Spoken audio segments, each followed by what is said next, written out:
Discover real stories of hope, healing, and redemption. Join us on a journey to overcome the odds and bring hope to the world, one story at a time. Every story has the power to inspire, restore, and uplift others. From personal struggles to triumphs, these journeys show how hope can transform lives. These aren't just stories. They're testimonies of resilience and the power of a fresh start. Welcome to the Repurposed Podcast.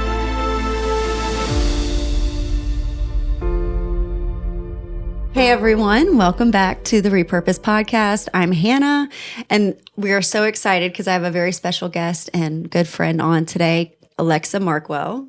Hi. Welcome. I'm so glad to be here today, and thank you, Hannah, for having me on. Well, you're welcome. And it's just kind of special that you're on because you were actually around when we were doing small group when I came up with the idea of the Repurposed Podcast. So you were kind of a part of it from the very beginning. Yes. Right when I was wait. Do what? I said we couldn't wait. We couldn't wait. I just appreciate it because you were a big encourager of this. So it's just kind of full circle now having Alexa back on to just kind of like talk about it and just see a little dream that's been fulfilled. So thank you for coming. Of course. And this has been a little bit of a work in progress because the first day I asked you if you'd be on it, we know this is an important topic because talk about spiritual warfare. We both kind of had a moment that day where we had to like just kind of regroup ourselves. I think you kind of went through a little bit of a tough day after I asked you. I did too. And then even today, I burned my hair, y'all, right before singed it right before we started. So obviously the devil does not want us talking about this because he's even trying to burn this house down with me in it. So he was trying. We're not going to let him. We're not going to let him. We rebuke him. But anyways, well, let's get started because I think you got a really great story, a lot to say. And what's really cool about your story is it kind of covers what I think a lot of people are struggling with today, which is depression, anxiety, or just like kind of dealing with that, which a lot of us, again, deal with. And then even we'll kind of go into a little bit further, but is it safe to say a little bit of a spirit of suicide or just like the thoughts of it? Not that you never gave into it, but just having to be almost a little tormented by that a bit. Definitely. And I know you and I both had a friend, was it last year or the year before, that took his life. Yeah. And then shortly after that, I had a dear, dear friend take his life after that, just a few months later. So for me, this is probably one of the most important videos we've recorded for like so far. Yeah. Because I think it's one of the most pressing issues that's going on today. Yeah. It's definitely something that people can see as taboo, but it's important to talk about because it's real and sometimes it affects people that you at least expect. Yeah. Well, and like these two people that, one of them that you and I both know, and then the other friend that I knew, like my friend, I would have never expected that. Yeah. So I think it's important to kind of talk about it and to always follow up with your friends just to kind of check in because you just don't know what people are going through. Because a lot of times they'll have a happy face or act like they're doing okay. For sure. But they're not. Yeah. So, okay, I think what would be best, let's kind of go back. Let's take it all the way back to where it started. Okay. Give me a little bit about your childhood. Like, where did you grow up? Tell me a little bit about your family dynamic. Okay. So I grew up in Roanoke, Alabama. It's a really small town about 2 hours away. So I have a older sister and a younger brother. Always had a pretty close family, but there were some things that definitely shaped who I was in my young adulthood. So my father was a drug addict. Okay. I always praise God for having a mother who was sober. I think she really helped us through a lot of the hard times, but that really, I think, lacking, like my dad was always there, but he obviously wasn't so present. And having that lack of a father as a young girl really took me to, it started the emotional roller coaster heading into adulthood and the choices that I made. About how old were you when you kind of started recognizing kind of the dynamics of your family, like with your father and like kind of maybe you probably didn't even realize it was affecting you at that point, but like how old were you when you kind of started noticing maybe the absence emotionally of your father or seeing the areas that he struggled in? Were you pretty young? Yeah. Time is also not very consecutive in my head. And I want to say it's probably when I was in middle school when I started noticing like my dad is different than other dads. Like he's, up at weird hours and doing all these random things around the house, and he's kind of angry and yeah. So were you I know you said that he was there, but sometimes he just wasn't necessarily present. Did you still have a relationship with him? Like, did you still feel like y'all were fairly close as father-daughter, or did you more gravitate to your mom?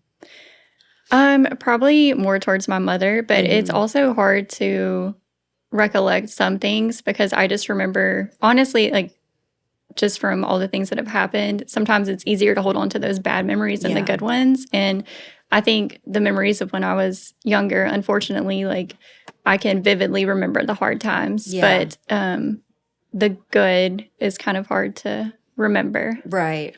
Because it just kind of, it's kind of sad. Because I think back on my childhood and I had a good childhood, but it's like you're saying, you kind of like those brightest moments that you remember are kind of the hardest ones. Yeah. And so you're kind of like, shoot, I wish it didn't kind of bleed over into all the other areas. And I think probably through time and healing, you're able to kind of start compartmentalizing those areas a little bit more. Yeah. Where you can kind of think back and remember maybe some of the better times. That's what I try to do. Like, obviously, like I said, my childhood was good, but just little moments, you try to kind of not dwell so much on those, but have, what is it called?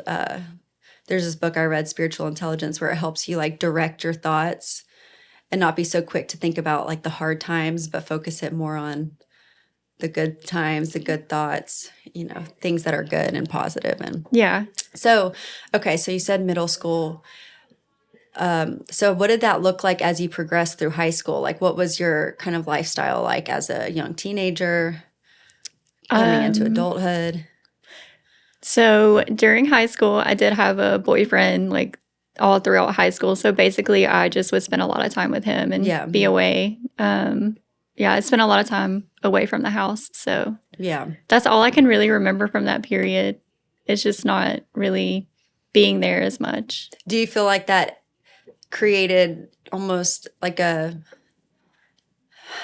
would you say that you were someone that was really easy to kind of like move around and like did you ever get homesick? Did you miss home, or were you kind of like, did it set you up to where you were able to be kind of mobile and more adventurous because you could go out and experience new people and places without feeling like a connection or like a tie to have to go back home?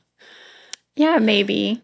I don't know, because even now, like, I love going home to my parents. Like, everything is resolved now. My dad is no longer on drugs. But even amazing. Now, I still have that pull to, like, want to go home and see my parents. Yeah. And it's still, like, a comforting place to be. That's awesome. Regardless of my childhood. So. Well, and I think that speaks of your parents, though. Like, even though, because none of us are perfect, but it shows the kind of maybe the heart of them that they still provided you that, like, relationship, that comfort. Oh, yeah. Of just providing a home. Now, you told me a little bit that even though your parents had a little, like your dad struggled a little bit with drugs and stuff like that, he and your mom, though, were very kind of like lovey and they are.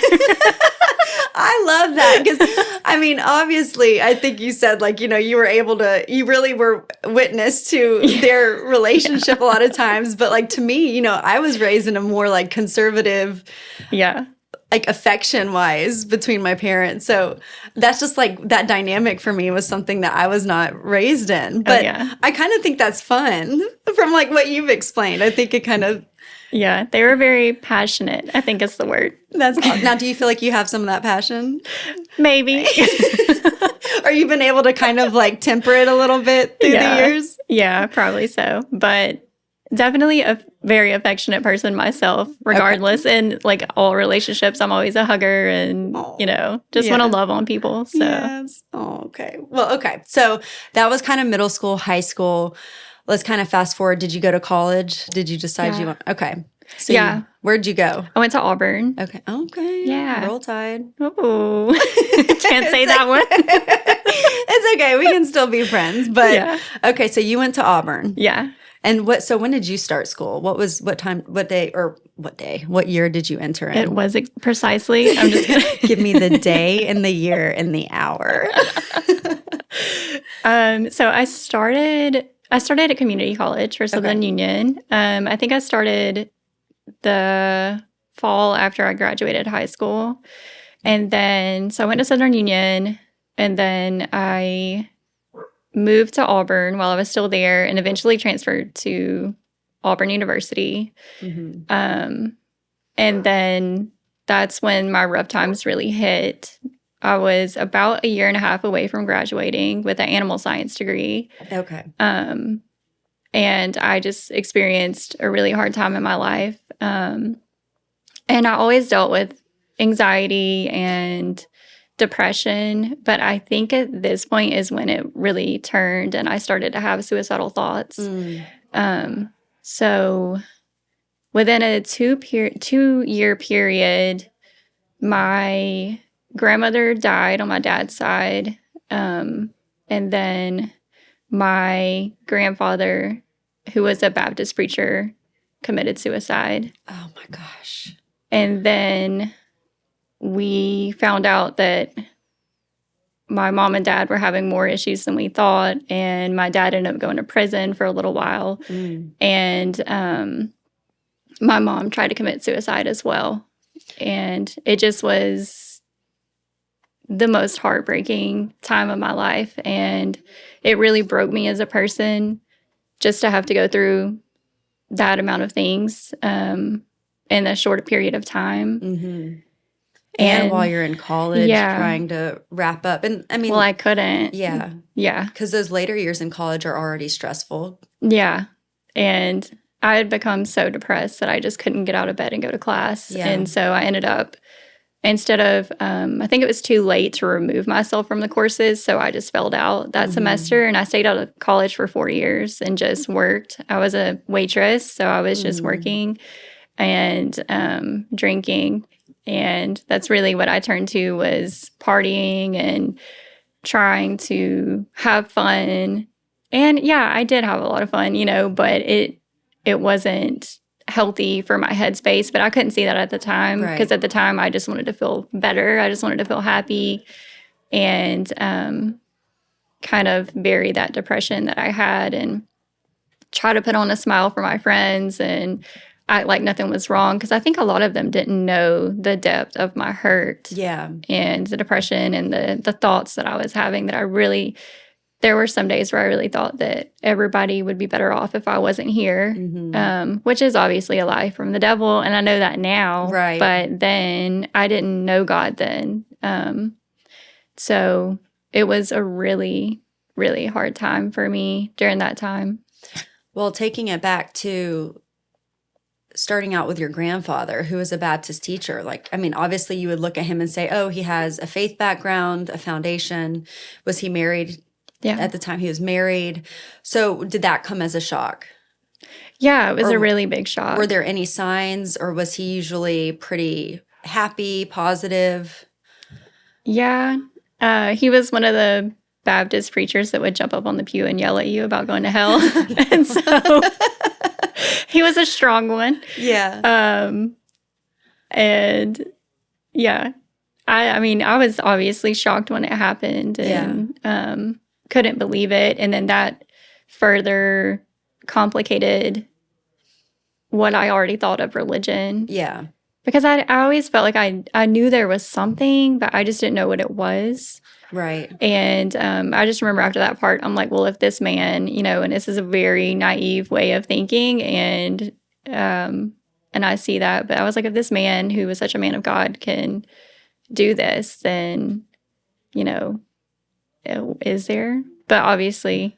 Is faith even something? Is it even real? And I think that's a good, and even though you're saying it's naive, I think even believers have those moments sometimes where you see these moral failures of leaders, whether it's in the church, whether it's in your family, a circle of influence, and it kind of makes you step back and be like, here's this person that I always like viewed as someone strong in their faith. Like, how did this happen? Yeah. And not that we're not supposed to set these people up as idols, but we can look to them as role models. But when they do something like that, it kind of just like catches you off guard. My husband's watching Bo Nix upstairs, so if y'all hear a little bit of yelling, that's what I told him to be quiet, but obviously he's not listening. You should always listen to your wife, by the way, right? You should. You should, yes. Coming from two wives over here, listen to your wife. But yeah, I think I know for me, like I've been kind of challenged sometimes when I see different people like in leadership positions in churches that have these, and none of us are perfect. We all mess up and stuff, but you almost kind of hold these people to such a high standard that when something like that happens, it kind of makes you step back and say, how did this happen? Was their faith even real? Yeah. Now, did your mom have a faith background? Like, was she strong in her relationship with God? She did have a faith background. Her and her sisters used to go and sing at local churches when she was a little girl. And my Nana and Papa always brought them up in church. And they also took us to church some when we were little. And Mom would take us, but Dad was kind of the rebellious baby of the family. Right. So... And we've learned how important it is for the man to kind of step up, and because that probably would have encouraged a lot more stability maybe in. Yeah. I think I saw something the other day where it said, and my percentages are going to be really wrong, but I think to show you kind of the drastic difference, I think it says when a mom encourages her family to go to church, takes them to church, I think it's like 17% of the family either follows through with that, like the children. But when a father goes, I mean, the percentage is drastically higher, because I think as a father, as a man, they're kind of called to be the leader in their home for faith. Yeah. And it really, I think, sets the stage for the kids and impacts them maybe to even a degree that we don't even realize. Oh, yeah. But, well, so, okay, with the passing of both with the passing of your grandfather and then the situation with your mom, what would you say the immediate feeling was that you had, or like thought? How did that affect you internally? I know that you struggled with it and it was like chaotic and hurtful, but like what were some thoughts that came into your mind when you received the news? I think probably just like the normal response of just being so shocked that, I was one of the first people who got to the hospital, and I just couldn't believe it. Like my mom had always meant so much to me, and just to think of that person being taken away from you and doing it at their own hand, it really shook me. And as someone who already was dealing with depression and not wanting to share because everybody had so much going on already, I think it really, like that, I started thinking about that too. Like I was like, maybe I shouldn't be here either. Mm-hmm. And that really stuck with me for a long time, the thoughts. But yeah, it was a really, really hard time. And how did that affect your sibling? You said you have one sibling? Two siblings. Okay. How did that affect them? Did you see a change to them and their personalities receiving this news? Or do you feel like you were more impacted because of what you were already struggling with? I think so my brother is 8 years younger than me, and he actually didn't know until a few years ago I spilled the beans by accident. But I guess he just was so young at the time that like my parents didn't want him to know what happened. And then my sister, we were just in different places because at that time she either was already married or about to be married. So she was like in a relationship, living her life, and I was off to college and she was back home. So I honestly can't recall like how it affected her at the time. I mean, I know it was hard for everyone, so I'm sure it was the same. But as far as I know, I don't think she dealt with the depression in the same sense that I did. Yeah. And you said you had friends but you didn't really share with them what you were going through. Did you have the friends that you had, were they a pretty good support system, or were they kind of taking part in the lifestyle of like drinking, having fun, going out? Oh, yeah. Yeah. For sure. That's what we all did. Yeah. So I didn't have any. It's just funny to think about my friendships that I have today and think about friends that I had then. And I know how we support each other and we're honest with each other, and we are, we have fun with each other, but we're not going out drinking now. And that's not the lifestyle that we want to live. But back then, I would say, as far as I remember, like, I didn't have any good Christian friends who were like speaking life into me and wanting me to try to live a more righteous life, which that's understandable because I wasn't saved then. Like, I didn't know the Lord. And my friends I still have these friends today, and they're great. But we were all living in that party college lifestyle, and some of them moved on from that, before I did. And that's one thing I think about, is how long I was stuck in that lifestyle of just trying to cope and trying to make myself feel better in a way that was never going to do it. So how did you, being that you didn't have really obviously your friends loved you and, they wanted the best for you, but not having really a support system that was strong, maybe emotionally, spiritually, or in the areas that you probably really needed. I guess you would say that maybe you processed it through like going out, having fun, being busy. When did you start seeing that? Like, how did that evolve for you? Like, what did that look like throughout time? Because it kind of seems like you were maybe left with processing your thoughts and your emotions and your feelings on your own, essentially. Yeah. Was there anyone that you shared it with? I mean, I'm sure during the time, like the friends that I had, we talked about it a little bit, but I don't know if they knew the depth of my depression. So what would you say was the lowest point you reached? What did that look like? Well, I know when I had to drop out of college that it was so bad that I had a dog. I had to give her away. So I found her a nice home because I literally just couldn't get out of bed. And I was like, this dog doesn't deserve to just lay here while I'm depressed. So I had to give her away. I was just having bad thoughts a lot, but I was masking. Like, I'm sure a lot of people would have never known. My roommate at the time did tell me later, when I was in an emotionally better place, but I still was, partying and stuff. But she told me that she just knew that one day she was going to come home and find me dead. And I mean, I didn't know that she had picked up on that. But I mean, we lived together, so she should have. So she kind of noticed maybe a little bit of the decline that you were going through, just emotionally. Yeah. Man. And you know what? Thank God for friends that recognize that. Because sometimes we're just in our own world, and it's easy to get wrapped up in what we have on our plates and not notice when other people are struggling. Yeah. Now, were you dating anyone at this time? I had been dating someone right when all that happened, and it kind of ended shortly after.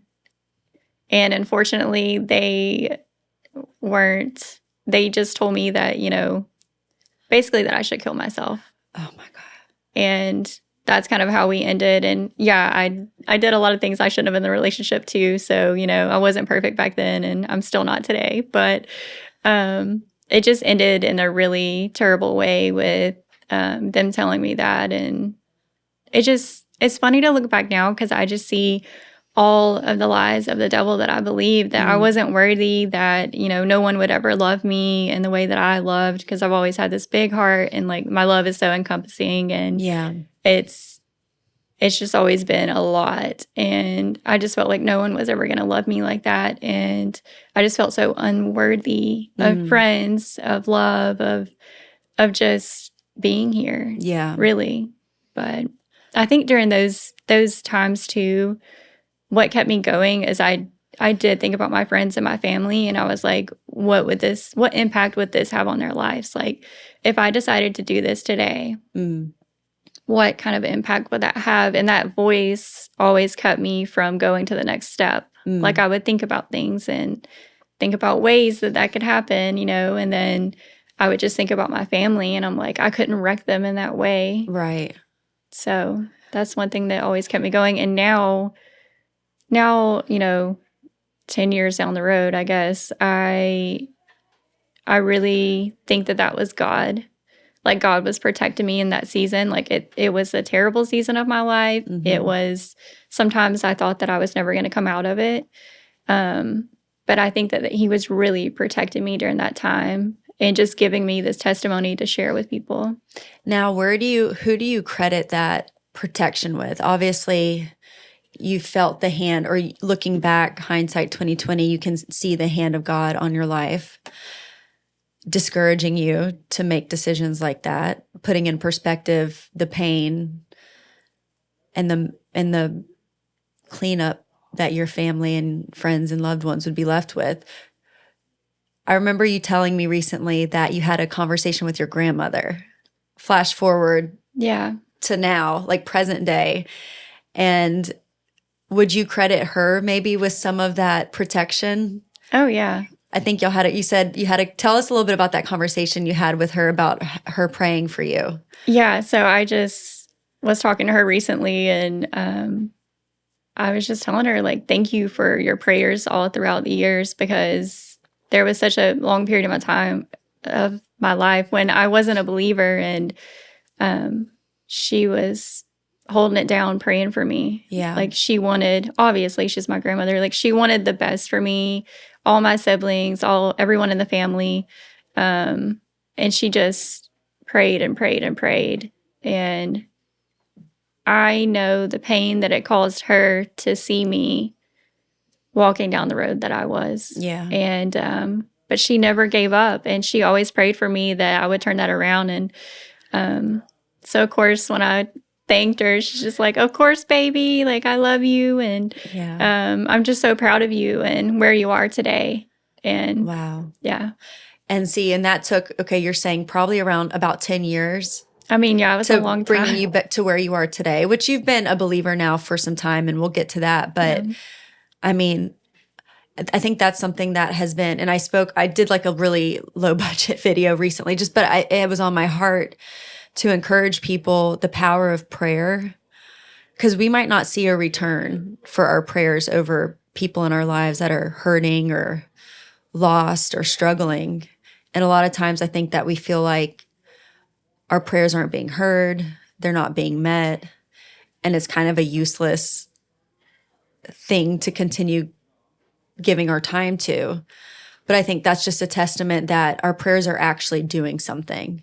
There's like a seed that's being planted and watered.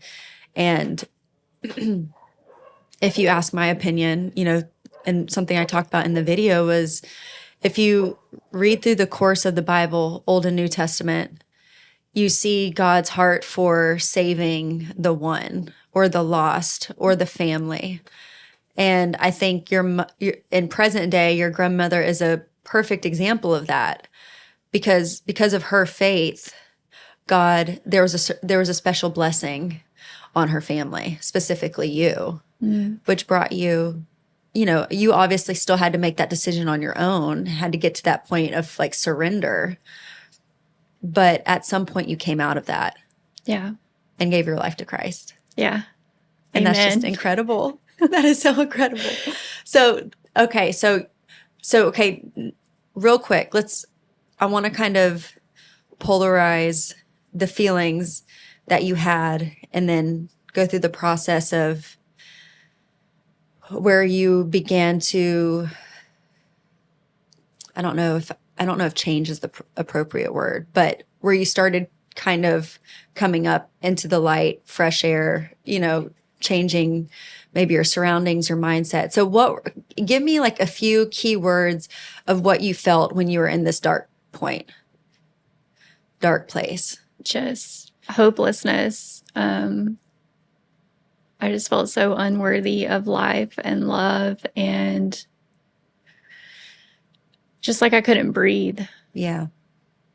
Like it was so overwhelming, and just felt like I was drowning all the time. And I felt like I could never get my head above water. like every time I was about to, something else would happen and I would just be pulled down again.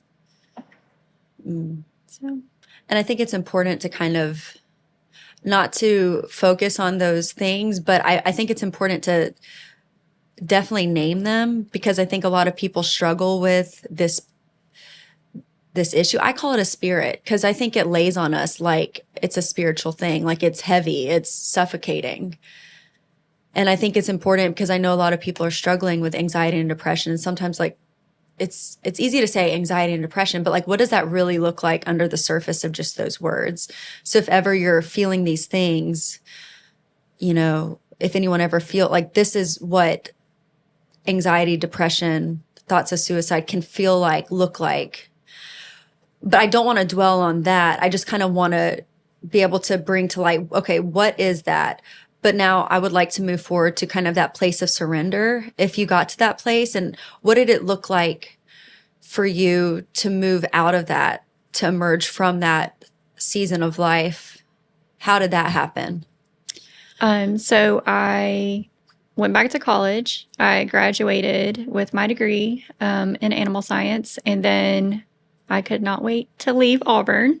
So Bye. I was so ready. So I moved to Birmingham, and I'd always told myself, I was like, I'm moving to Birmingham. We're going to see how it goes. If it doesn't go well, I'm out of here. Like, I was like, I'm going to move to Texas. I'm going to move somewhere. Like, we're going somewhere.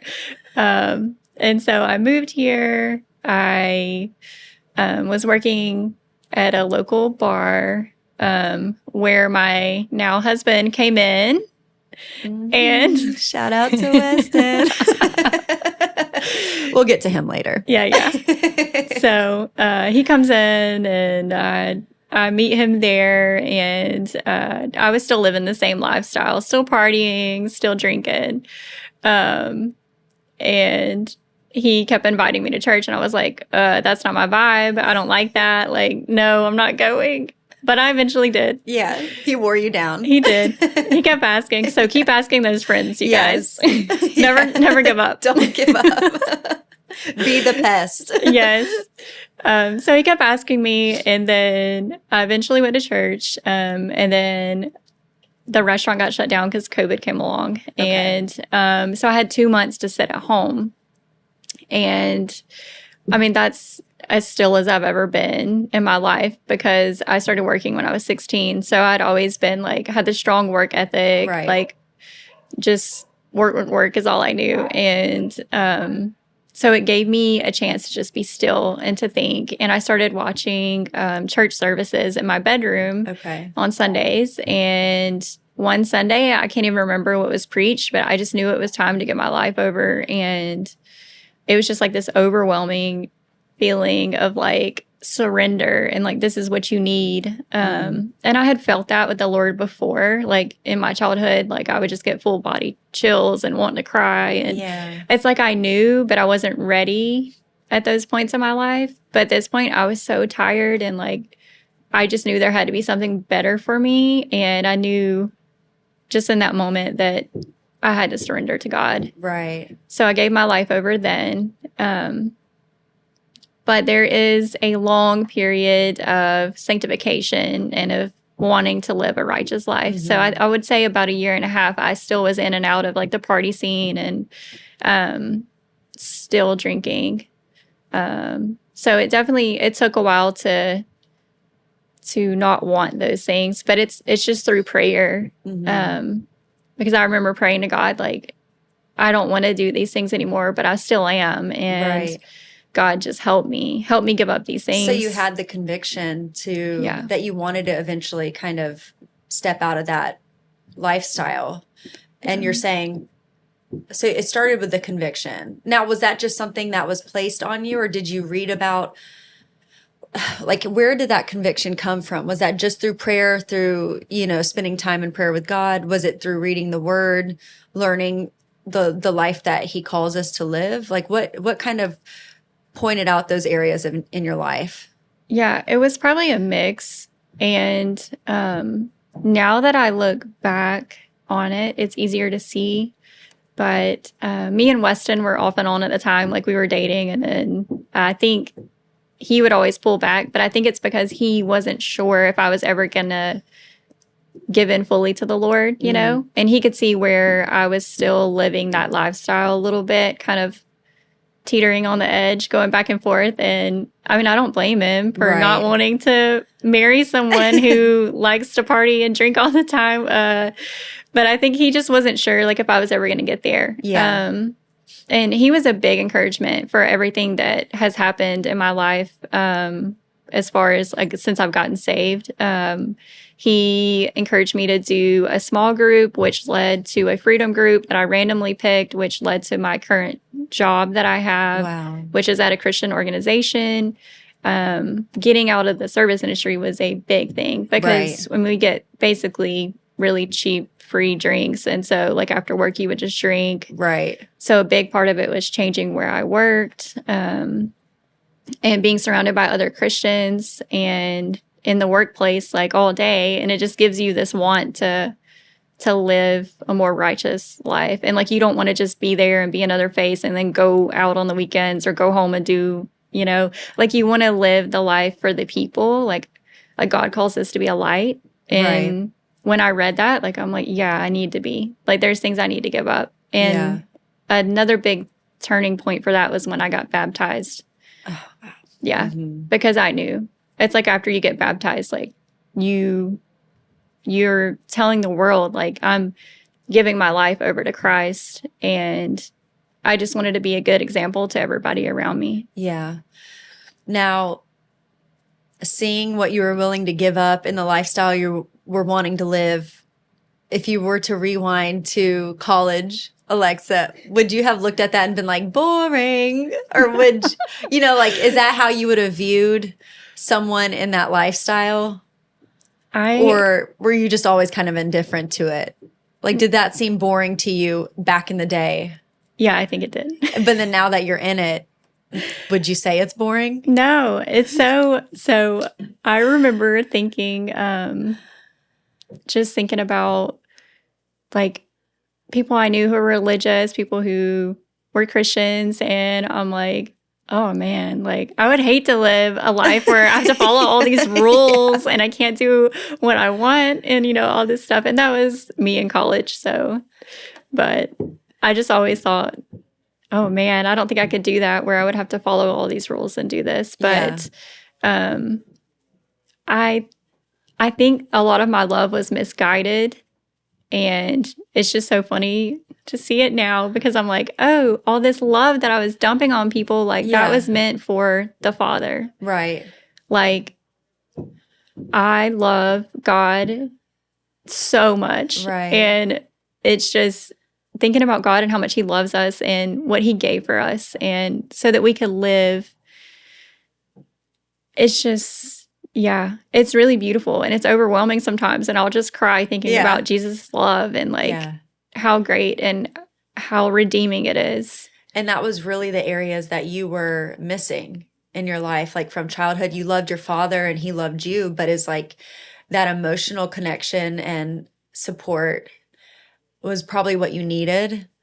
And that you find, and although you and your family are very close now, and there's, you know, been healing and everything in that, I think what people need to realize is, like, God embodies kind of everything for us.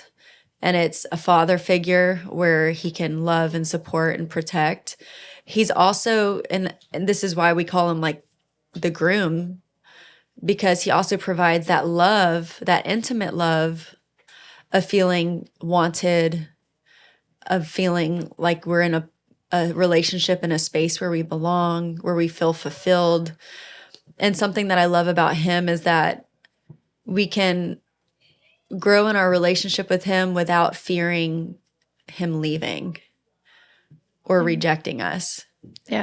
And I think that we all kind of, and probably even what you experienced with your college relationships, and I know mine, it's like, what a sweet change to feel like you could really invest in somebody and not have to worry about them up and leaving, or saying you're not good enough to even live, you know. I think that's pretty incredible. And I think that's what you're saying, that you discovered just in drawing near to God. And So what did that relationship, like growing in that relationship with God, look like? And was when you were recognizing this role of our Heavenly Father, had you and Weston come together permanently as boyfriend and girlfriend, or were you still kind of processing and learning all this on your own while he was kind of still over here, maybe touching base with you, but kind of allowing you space? Because I know y'all were kind of off and on for a little bit. Yeah. Were you able to kind of figure that out on your own without Weston or without outside influences? Did you have a moment just to kind of be one-on-one with God? I think it came through my relationships, actually. And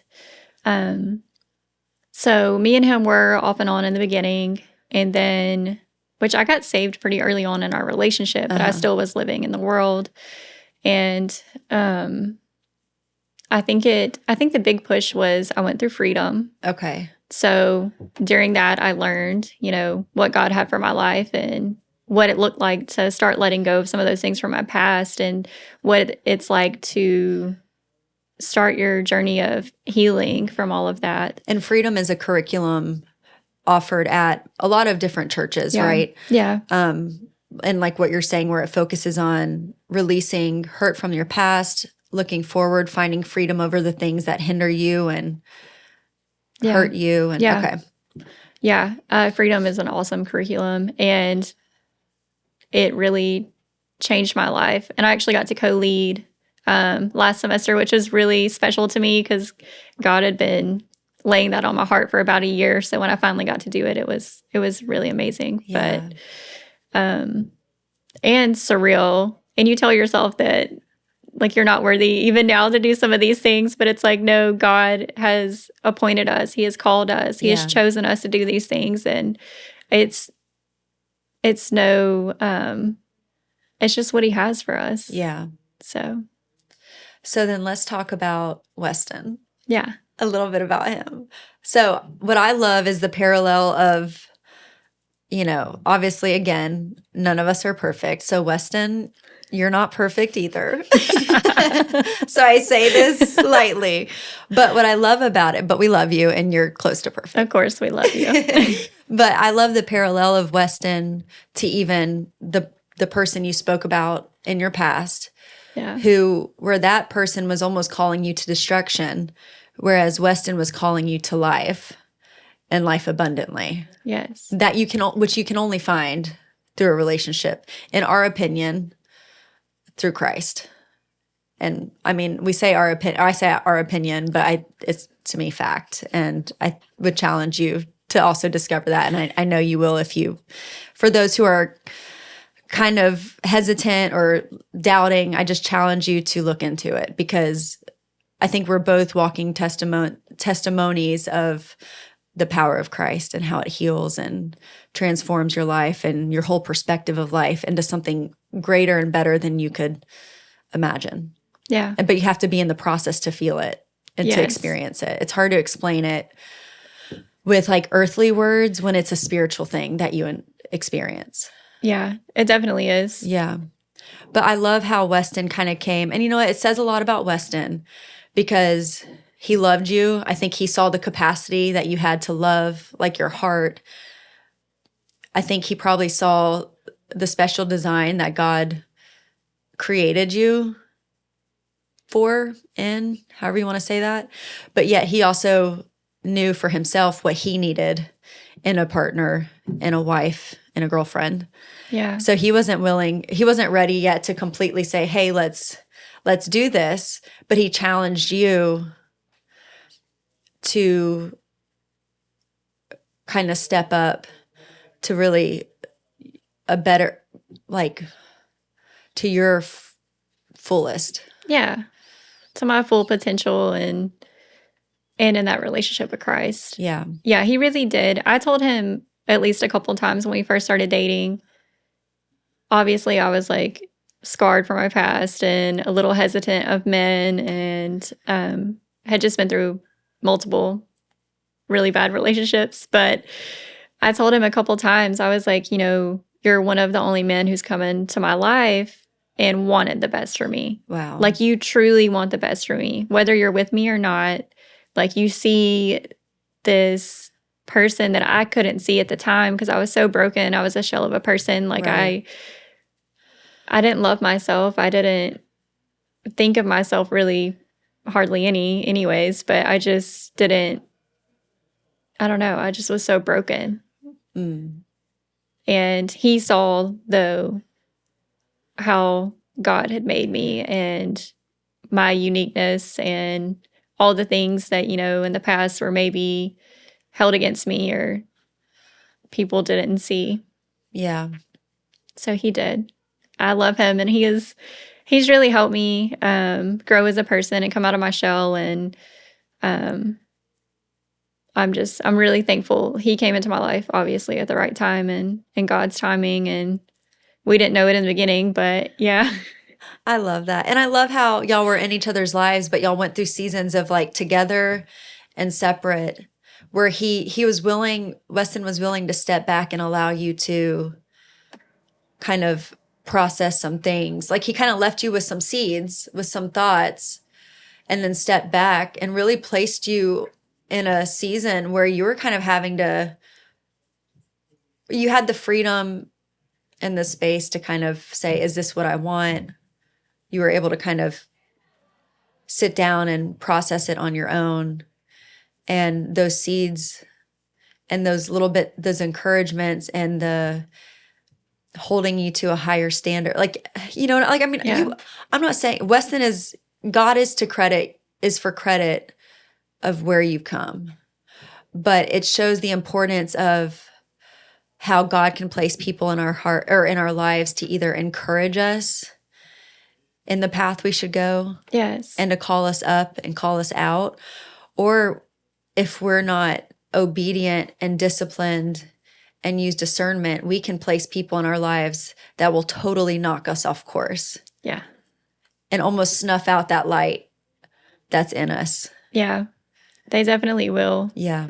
No, they do. And God sends us people to help us. We can't do it on our own here. Mm-hmm. And we need people that are holding us accountable in our walk and just there to love on us in the hard times and there to celebrate the good times. And that's another thing. Like, God has been so faithful. And since I gave my life to Christ, there has just been, I have so many crazy stories of just when God has been faithful and like came through on things that are just unbelievable, but so good. And one of those things is our friendship. So yes.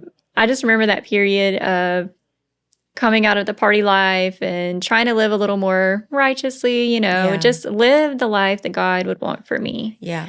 And I just remember, obviously, like most of my friends at the time were like drinkers, and I needed to find more of a community in Birmingham that was in a different headspace, that were believers. I just remember praying to God, I'm so lonely. Like, I just wanted to have good friends surrounded. And, you don't build good friendships overnight. So no. It's a process. It's hard sometimes. But I just remember like crying out to God, and I'm like, I'm so lonely. Like, I need good girls in my life. Like, where are they? And I tried out different small groups. I've been in a lot of small groups, and I was just always trying to connect and find those relationships. And I just remember praying and praying and praying. And then I got to meet you through Weston and Scott's relationship. And it just was so beautiful. And I was like, there's no way. I just remember meeting you, and I was like, there's no way she's going to be nice.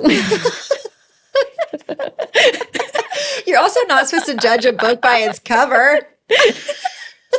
I was like, there's no way. Like, she does this, she does this, she does this. You just like, you hear about people. And I was like, she can't be nice too. Like, she can't have all these great things going on in her life and be a nice person. I don't know, that's so bad to say, but I actually love that. I think that's awesome.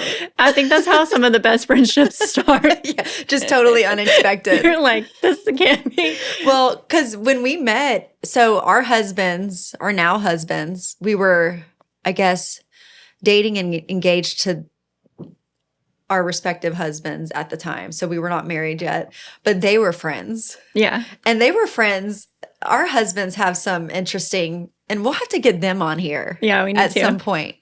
They have cool backgrounds and stories as well. So very colorful. I know Scott has very colorful background, which I think people need to hear. But they were friends way back in the day, and then kind of reconnected once Scott moved back. And then I remember we went to Jinsei that day, and that was when we all met. Or I met you, you met me, Weston met me, and Scott met you. And that was just awesome. That was such a blessing, because I think I had either just started the small group, or had we already been in it a semester maybe? Yeah. I can't remember. I feel like you're saying time just kind of like evaporates. But yeah, I loved that. And that said a lot about you, because you were willing to come into a small group of really no one you knew. Yeah. And you came in and you stuck with it, and I kept going with it, which to me I feel like it's like this. It's, it's something you're called to do, but anytime you try to do what you're called to do, there's like all hell breaks loose. Yes. And like before it, you're like dreading it, you're stressed. I'm not saying I was dreading this, but you just go through a little bit of that spiritual warfare anytime you're called to do something that actually matters and means something. Yeah.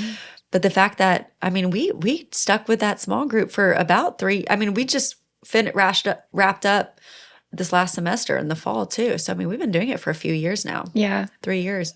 And it's amazing, because so you invited me to that group, and I came in and ended up meeting some of the best friends that I have, and just a great group of women. And it was co-ed, so guys too. But I just couldn't believe how genuine everybody was, and just open with their lives and willing to talk, and like just no mask, just real genuine people. And that's what I was looking for, was just people who were going to be honest. And then for the women, just a good solid group of girls who could help me out at the time, and I could help them too. And I feel like we've all grown in our faith and grown together. Yeah. So. Well, and that shows a lot of wisdom on your part too, that even though you and Weston were at a place where y'all were dating, and he provided what you needed emotionally from a man, from like a romantic relationship, you also still recognize the need for that community of friendships.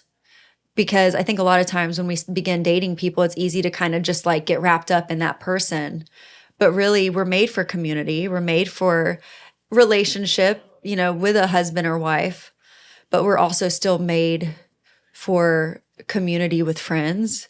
And I think that's an important thing to do, to make sure you have that balance of both, if you are in a relationship, that partner relationship, but also that friendship relationship too.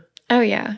And I've told you recently that like our relationship, and then the relationships that I've built through your small group, have helped me heal in different ways and different aspects. And it wasn't until recently that I realized that, like, I was like, wow, like just the love that's there really let me know that like, it's okay. Like you can trust people, right? Because that's a big thing, is like trusting. A lot of people have issues with trust too. Yeah. But when you find the right group of people, they will love you. They're not going to hurt you. They're going to lift you up, and you just have to step out there and get it. And that's why I think for the church that we attend, like the small groups are so important, is to get out there and find community and find those people who can really, really be there for you. Yeah. And I'm just so blessed and so overwhelmed at times that God has just came through with stuff like that in my life. Like I just remember times in the past where I would drink and I would just cry and cry and cry because I felt so lonely, and I felt like nobody understood me, and nobody, some people just didn't know, how I was feeling. But I know I felt really, really lonely in that. And it's just amazing to be where I am today and where God has blessed me in this season of my life. And to see everything that you're experiencing now and saying, like, thank God you pushed forward through those, that season of challenge. Yeah. And struggle. And I think that's what a lot of times people don't realize when they are experiencing maybe mental health, like struggling with mental health or certain thoughts, it's like, man, yes, those are real feeling. Like you feel that, and it doesn't mean that you're not going through a hard time, but if you just like stick with it a little bit longer, if you just have like surround yourself with some good support, like look for the good areas of life and really just kind of like anchor in and push forward, like you will have days that are so worth surviving that and getting through that. And I know for me, the small group has been such a blessing because I think, and I'm kind of with you on the whole like trusting friends, because I have some really dear wonderful friends that I know I could trust, from childhood, from maybe some college friends. And honest, but like all of them live somewhere else. And I realized a deficit that I had being here in Birmingham. And I had some friends here, and they're sweet people, but like I didn't feel like that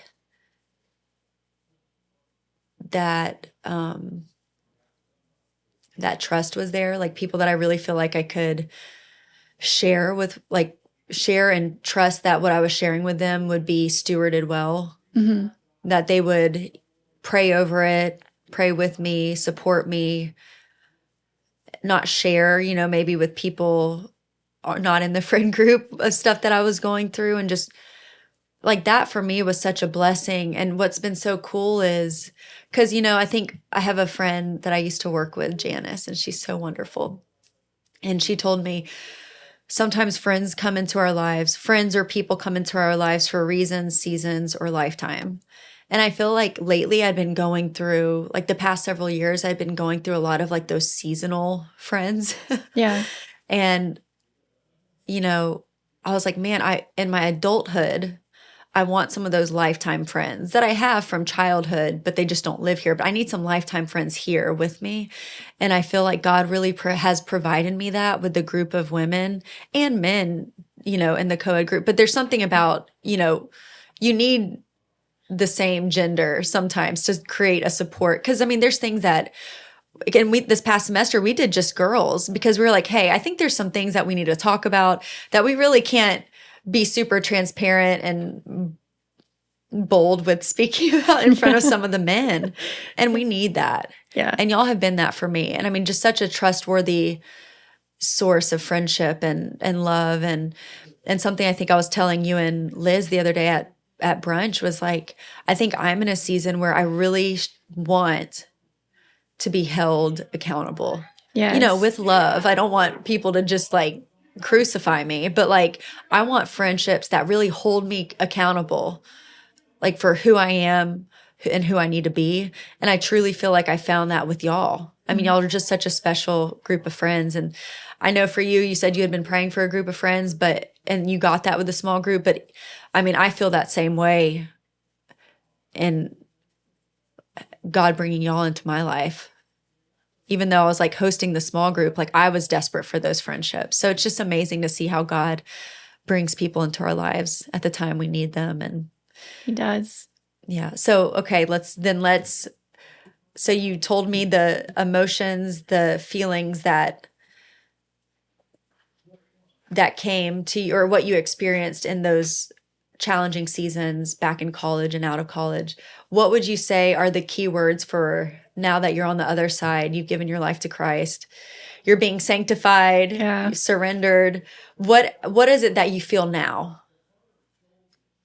Just loved, like this all-encompassing love. Like, and yeah, you're still going to have your bad days, but it's just, I have this hope for the future. I have this joy in my heart. And that's the difference in joy and happiness is situational. So it's all depending on your surroundings, what's going on. But that joy of the Lord is in your heart. And you know that it doesn't matter what season you're in or what you're walking through. At the end of the day, you know that you've been redeemed, that you're here as a vessel for God to work through you, and that He's going to use you while you're here. And it's a different way of living. I have more purpose in my life.